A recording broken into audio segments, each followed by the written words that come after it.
യുദ്ധക്കളത്തിൽ അജയ്യനാവുക എന്നുള്ളത് ഏതൊരു രാജ്യത്തിൻ്റെയും ഏറ്റവും അഭിമാനകരമായിട്ടുള്ള നിമിഷമാണ്. അങ്ങനെ യുദ്ധക്കളത്തിൽ അജയ്യമായി തന്നെ നമ്മൾ കാണിച്ചു കൊടുക്കുകയും ചെയ്തിട്ടുണ്ട് ഓപ്പറേഷൻ സിന്ദൂറിലൂടെ. അതോടുകൂടിയാണ് യുദ്ധത്തിൻ്റെ ഗതി നിർണയിക്കുന്നതിൽ ഇന്ത്യക്ക് എത്രത്തോളം സ്ഥാനമുണ്ട് എന്നുള്ളത് മറ്റു രാജ്യങ്ങൾ മനസ്സിലാക്കിയതും.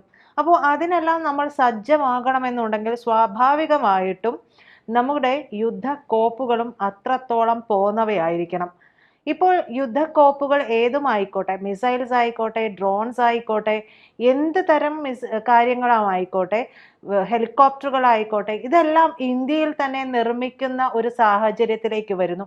ഇത്രയും നാൾ നമ്മൾ മറ്റുള്ളവരെ ആശ്രയിച്ചു കൊണ്ടിരുന്ന ഒരു സാഹചര്യം ഉണ്ടായിരുന്നു. പക്ഷേ ഈ കഴിഞ്ഞു പോയ കുറച്ച് കാലയളവിനുള്ളിൽ ഇന്ത്യയിലേക്ക് ഇവയെല്ലാം നിർമ്മിക്കാൻ പോകുന്ന തരത്തിലുള്ള മാറ്റങ്ങൾ ഉണ്ടാക്കാനായിട്ട് നമ്മുടെ മോദി സർക്കാരിന് കഴിഞ്ഞിട്ടുണ്ട്. അത് പ്രത്യേകം തന്നെ എടുത്തു പറയേണ്ടതാണ്. ചില ആളുകൾ വന്നു കഴിഞ്ഞിട്ടുണ്ടെങ്കിൽ നമുക്കറിയാം, ആർജവം എന്ന് പറയുന്ന ഒരു കാര്യം അതുണ്ടെങ്കിലേ ചില കാര്യങ്ങളൊക്കെ നടപ്പാവുകയുള്ളൂ. അത്തരത്തിൽ തന്നെയാണ് മോദിയുടെ ഒരു പ്രഭാവവും. അദ്ദേഹത്തിനൊപ്പം നിൽക്കുന്ന ഒരു വിങ് എന്ന് പറയുന്നത് അത്രത്തോളം തന്നെ അദ്ദേഹത്തിനോളം ചേർന്ന് പോകുന്ന ഒരു വിങ് തന്നെയാണ്. അതുകൊണ്ടാണ് ഇത്രയും അനായാസകരമായിട്ട് നമുക്ക് പല കാര്യങ്ങളും നമ്മുടെ രാജ്യത്ത് മാറ്റം വരുത്താൻ കഴിയുന്നത്. അപ്പോൾ പറഞ്ഞു വന്നത് യുദ്ധക്കോപ്പുകളെ പറ്റിയാണ്. ഈ യുദ്ധക്കോപ്പുകളെ പറ്റി പറയുമ്പോൾ ഇത്തരത്തിലുള്ള യുദ്ധക്കോപ്പുകളിൽ ഏറ്റവും നിർണായകമായിട്ടുള്ള ഒന്നാണ് ഡ്രോണുകൾ.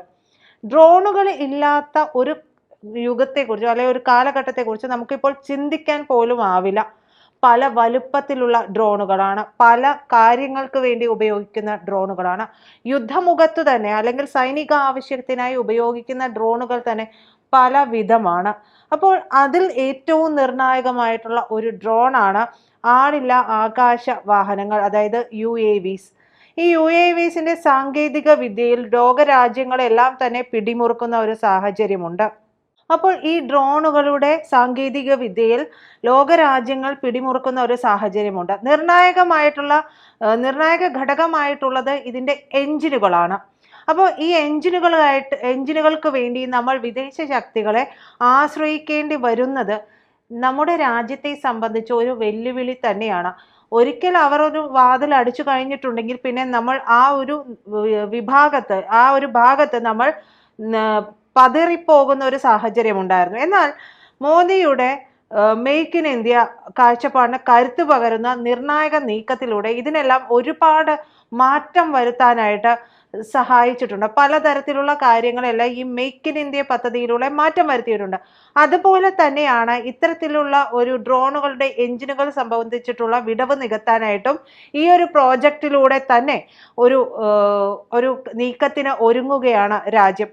അതായത് പൊതു സ്വകാര്യ പങ്കാളിത്തത്തോടു കൂടി തദ്ദേശീയമായിട്ട് നിർമ്മിച്ചിട്ടുള്ള വാങ്കൽ എഞ്ചിനുകൾ, ഈ വാങ്കൽ എഞ്ചിനുകൾ ഉപയോഗിച്ച് പ്രവർത്തിക്കുന്ന ദീർഘദൂര ശേഷിയുള്ള ഏറ്റവും നൂതനമായിട്ടുള്ള അത്യാധുനികമായിട്ടുള്ള ഡ്രോണുകൾ വികസിപ്പിക്കാൻ ആണ് ഇപ്പോൾ ഇന്ത്യ ശ്രമിച്ചു കൊണ്ടിരിക്കുന്നത്. അപ്പോൾ ഇത് എന്ന് പറയുന്നത് നമ്മൾ ഏതാണ്ട് 17ഓളം രംഗങ്ങളിൽ ഇപ്പോൾ തന്നെ സ്വയം പര്യാപ്തത കൈവരിച്ചിട്ടുണ്ട്. അപ്പോൾ അതിൻ്റെ കൂട്ടത്തിൽ ഒന്നുകൂടിയായി മാറുകയാണ്. പ്രത്യേകിച്ച് ഈ ഡ്രോൺ പോലുള്ള വിഷയങ്ങളിലെല്ലാം എഞ്ചിനുകൾ വികസിപ്പിക്കുക, അതിനനുസൃതമായിട്ടുള്ള ഏറ്റവും അത്യാധുനികമായിട്ടുള്ള ഈ ഡ്രോണുകൾ വികസിപ്പിക്കുക എന്ന് പറയുന്ന തരത്തിലേക്ക് ഇന്ത്യയുടെ നിലവാരം ഉയർന്നിരിക്കുന്നു.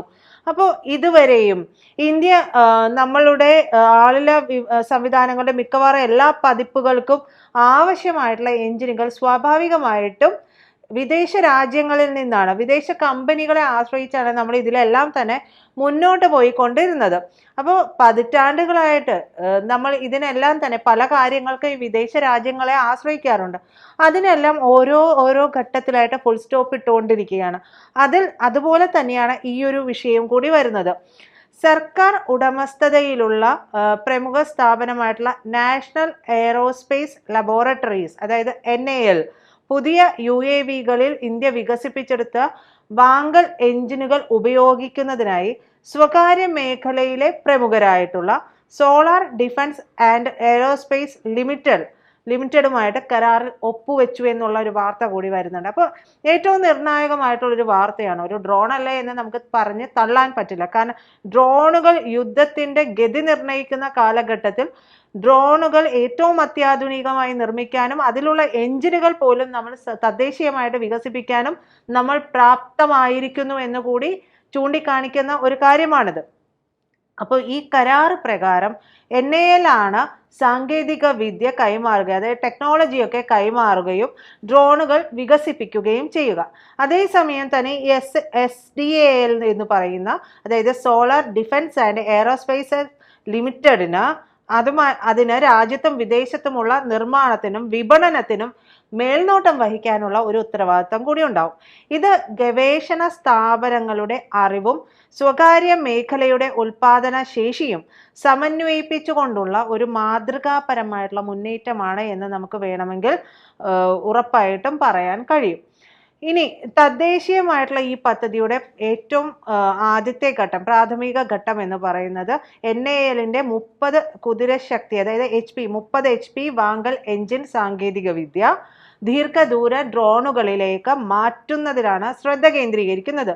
9 മണിക്കൂർ വരെ തുടർച്ചയായിട്ട് പറക്കാൻ ഇത്തരത്തിലുള്ള ഈ രൂപകൽപ്പന ചെയ്തിട്ടുള്ള ഡ്രോണുകൾക്ക് കഴിയുമെന്ന് പറയുന്നുണ്ട്. അപ്പോൾ ഈ ഡ്രോണുകൾക്ക് 560 മൈലിലധികം, അത് ഏതാണ്ട് 900 കിലോമീറ്റർ അകലെയുള്ള ലക്ഷ്യങ്ങളിൽ എത്താൻ കഴിയുമെന്ന് കൂടിയാണ് പ്രതീക്ഷിക്കുന്നത്. ഇതിൻ്റെ 30 HP എഞ്ചിന് ഫ്ലൈറ്റ് ടെസ്റ്റിങ്ങിനുള്ള നിർണായക സർട്ടിഫിക്കേഷൻ പോലും ഇപ്പോൾ കിട്ടിക്കഴിഞ്ഞിട്ടുണ്ട്.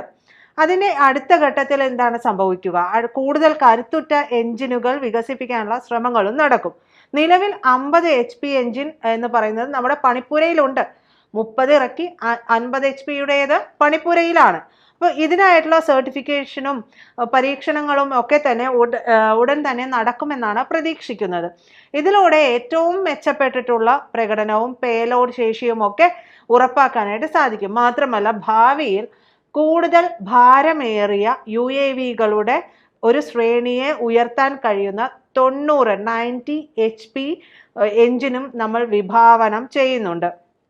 ഈ തദ്ദേശീയപരമായിട്ടുള്ള ഡ്രോണുകൾക്ക് ആധുനിക യുദ്ധക്കളത്തിലുള്ള കടുത്ത വെല്ലുവിളികളെ എല്ലാം തന്നെ നേരിടാനായിട്ട് ശേഷിയുണ്ട്. ഗ്ലോബൽ പൊസിഷനിങ് സിസ്റ്റം, അതായത് GPS സാങ്കേതിക വിദ്യ പ്രവർത്തിക്കാത്ത സാഹചര്യങ്ങളിൽ പോലും ഇത്തരത്തിലുള്ള ഡ്രോണിന് പ്രവർത്തിക്കാൻ കഴിയുമെന്നാണ് പറയുന്നത്. അതായത് ഇതിലുള്ള AI പ്രാപ്തമാക്കിയിട്ടുള്ള പേലോഡ്, അതിൻ്റെ ഒരു തത്സമയ ബുദ്ധിയും സാഹചര്യങ്ങളെക്കുറിച്ചുള്ള കൃത്യമായ അവബോധവും ഒക്കെ ഉറപ്പാക്കാൻ കഴിയുമെന്ന് കൂടി പറയുകയും ചെയ്യുന്നുണ്ട്. അപ്പോൾ ഇത് ഇന്ത്യൻ സൈന്യത്തിന് ഉറപ്പായിട്ടും ഒരു മുതൽക്കൂട്ടായിട്ടും മാറുമെന്നുള്ളതാണ്. നമ്മുടെ പ്രധാനമന്ത്രി നരേന്ദ്രമോദിയുടെ മേക്ക് ഇൻ ഇന്ത്യ സംരംഭത്തിന് പ്രത്യേകിച്ച് പ്രതിരോധ മേഖലയിൽ കരുത്ത് പകരുന്നത് കൂടിയാണ് ഈ ഒരു പുതിയ ചുവടുവയ്പ് എന്ന് പറയാതിരിക്കാൻ നമുക്ക് കഴിയില്ല.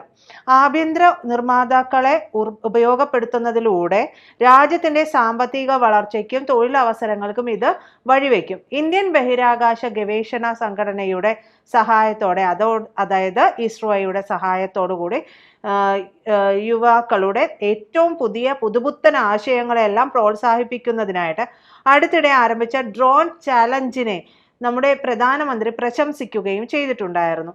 അപ്പോൾ ഈ പറയുന്ന കാര്യങ്ങളെല്ലാം തന്നെ സ്വയം പര്യാപ്തതയുടെ ഒരു പുതുയുഗത്തിലേക്ക് നമ്മൾ വഴി തുറക്കുന്നു എന്നുള്ളതാണ് ചൂണ്ടിക്കാട്ടുന്നത്. അപ്പോൾ ഡ്രോണുകൾ വരിക എന്ന് പറയുന്നത് സ്വാഭാവികമായും പകച്ചു നിൽക്കുക ചൈനയായിരിക്കും, ഞെട്ടിപ്പോകുന്നത് പാകിസ്ഥാനുമായിരിക്കും. ഡ്രോണുകൾ ഇല്ലാതെ തന്നെ അടിച്ച അടി എന്ന് പറയുന്നത് മർമ്മത്താണ്, കൊണ്ട് പുളഞ്ഞിട്ടുണ്ട് പാകിസ്ഥാൻ. കൃത്യമായിട്ട് പാകിസ്ഥാന് മനസ്സിലായിട്ടുണ്ട് ഇന്ത്യയുടെ, നമ്മൾ പറയില്ല ഞാനടിച്ച താങ്കമാട്ടെ എന്ന് പറയുന്നത് പോലെ എമ്മാതിരി അടിയായിരിക്കും കൊടുക്കുക എന്നുള്ളത്. അതുകൊണ്ട് തന്നെ പാകിസ്ഥാൻ കുറച്ച് കരുതിയിരിക്കുന്നത് നല്ലതാണ്. അധികം വിളച്ചിലുമായിട്ട് വരാതിരിക്കുക. ഈ ഒരു മുന്നറിയിപ്പ് ചൈനയ്ക്ക് കൂടി ഉള്ളതാണ്. ഈ ഡ്രോണുകൾ മതി ഇപ്പോൾ കുറച്ച് നല്ല രീതിയിൽ തന്നെ, ഏറ്റവും മികച്ച രീതിയിൽ തന്നെ, കുറച്ചല്ല ഏറ്റവും മികച്ച രീതിയിൽ തന്നെ നല്ലൊരു ആക്രമണം നടത്താനായിട്ട് എന്നുള്ളത് പലപ്പോഴായിട്ട് തെളിയിച്ചു കഴിഞ്ഞിട്ടുള്ള കാര്യമാണ്. അപ്പോൾ വരുന്നുണ്ട് നിന്റെയൊക്കെ കാലൻ എന്ന് തന്നെ പറയാം. ABC ഹിന്ദി ന്യൂസ് സബ്സ്ക്രൈബ് ചെയ്യുക. കൂടുതൽ വാർത്തകളും വിശേഷങ്ങളും നിങ്ങളിലേക്ക് എത്താൻ ABC മലയാളം സബ്സ്ക്രൈബ് ചെയ്യുക, ബെൽബട്ടനും അമർത്തുക.